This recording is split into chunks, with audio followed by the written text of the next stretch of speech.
guys, before we get into the video, I just want to point out a resource for you guys if you want to bring the Monster Hunter world to D&D.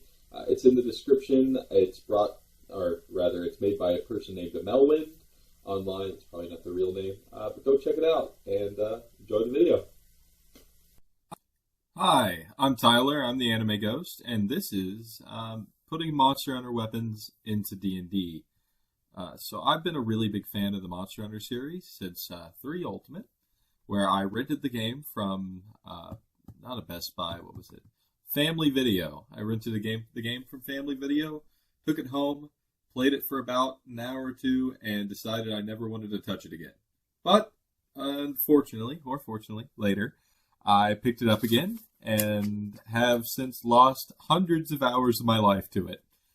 Willingly, of course. I also love D&D, and I always wanted to have like that feeling of the Monster Hunter weapons in D&D. I've been homebrewing an entire world for like a Monster Hunter-like campaign, and this is kind of what I've been coming up with in order to cope with the fact that none of my friends like Monster Hunter. So, couple rules. There's only going to be one mechanic per weapon class. Monster Hunter weapons can have anywhere from like 1 main mechanic to like 3.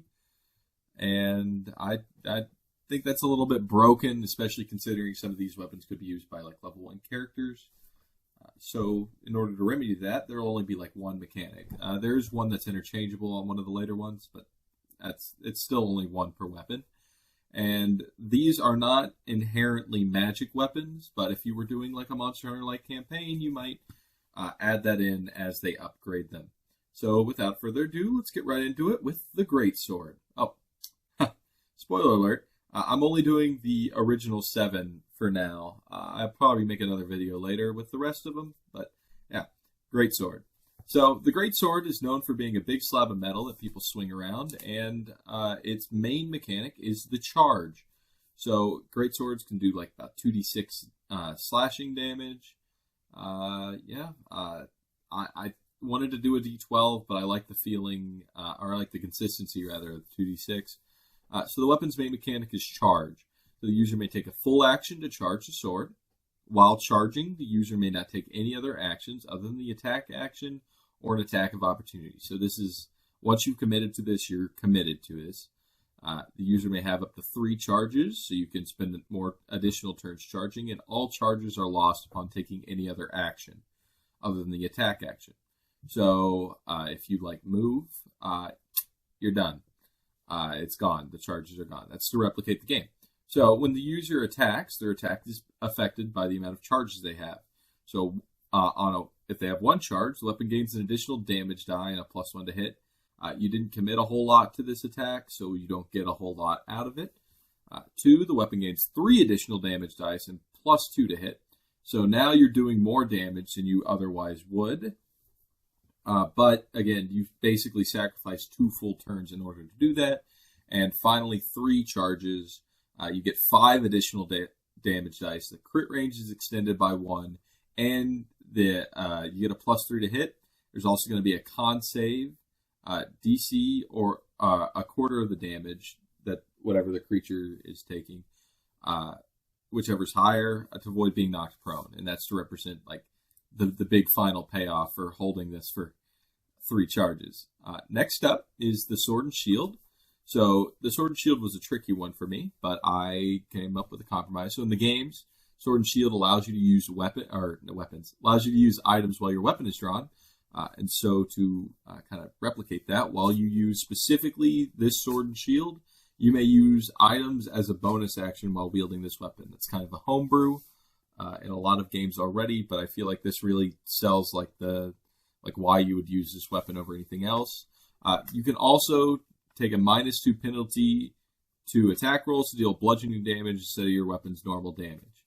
And this is to represent the Shield Bash, which is kind of an integral part of it.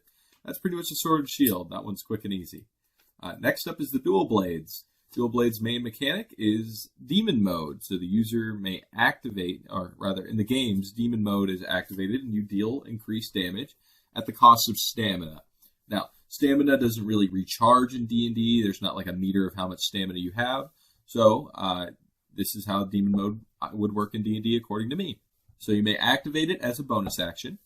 The user's weapons deal additional damage equal to their dexterity score while demon mode is activated. So this does apply if you're attacking with 2 weapons in a turn to both weapon attacks. After 4 rounds of demon mode, the user gains 1 level of exhaustion.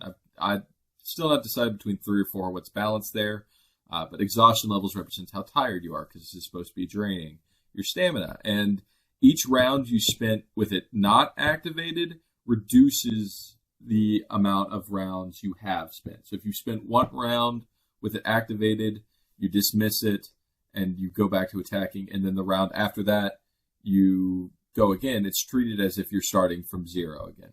And that's pretty much dual blade. It's just a mode that, or a trade-off mode for more damage. Next up is the hammer. So the hammer's main mechanic in the game is knocking monsters out, but it also has like this charge mechanic where you store it away, walk around, and hit things. So in order to replicate that, here's how the hammer would work in D&D. So you may add 1 charge to your weapon as a bonus action. All charges are lost on an attack. So you can move around while you do this. It's important. Unlike the greatsword. So on 1 charge, the weapon deals additional damage equal to your strength modifier. And you have to use a bonus action, which could be used for a bunch of other things. It's fine.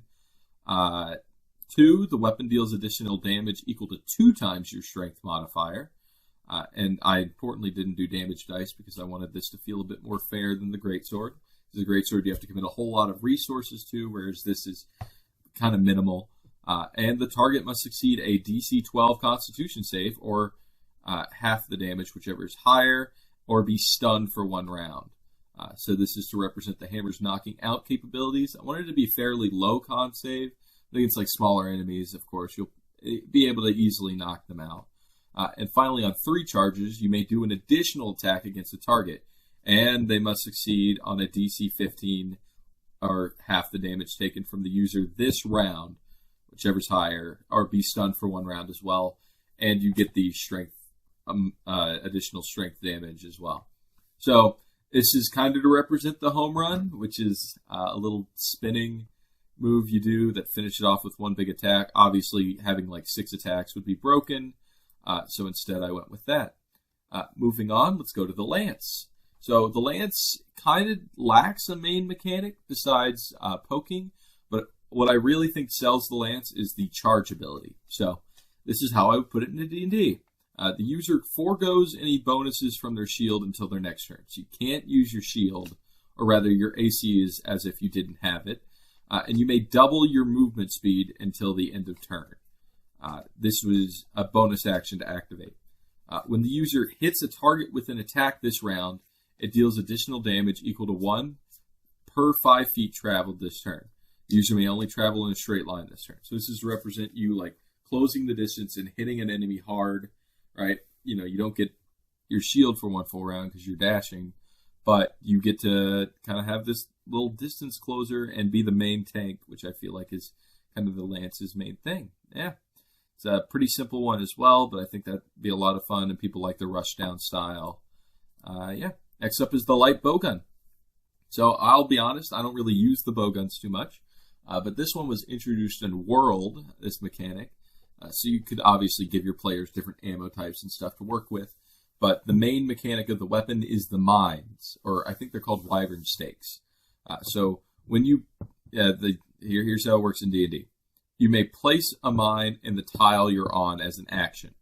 Whenever a creature takes damage in that tile, they take an additional 1d6 fire damage per mine.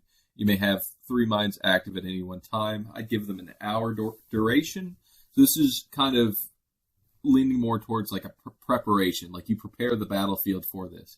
Like say you're trying to defend a choke point, you lay your mines there, and you can shoot there and deal a bunch of additional damage. There's one tweak to this. I'd give them maybe a 5-foot radius. But that's, it's kind of it for the light bowgun. It's pretty simple. The heavy bowgun is where things get a little bit more complex. So I've given it 2 different abilities because there were 2 additional abilities added in world once again. The first of which is the heavy snipe in D&D, or the wyvern snipe in Monster Hunter. So the way this ability works, the user may charge their weapon for 1 full round.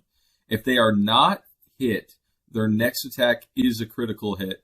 After using this ability, it takes 1 minute to recharge. So basically, you essentially spend your whole turn charging this to guarantee a crit on your next attack, which is pretty useful. It's kind of represented in the game. The wyvern snipe goes through the monster, dealing a lot of piercing, and then also explodes. So that's about as close to a critical hit as you can get in other media. And the alternative is spray and pray. So that you load it up with bullets and you just completely unload. So this one, the user may take 3 additional attacks at disadvantage this turn.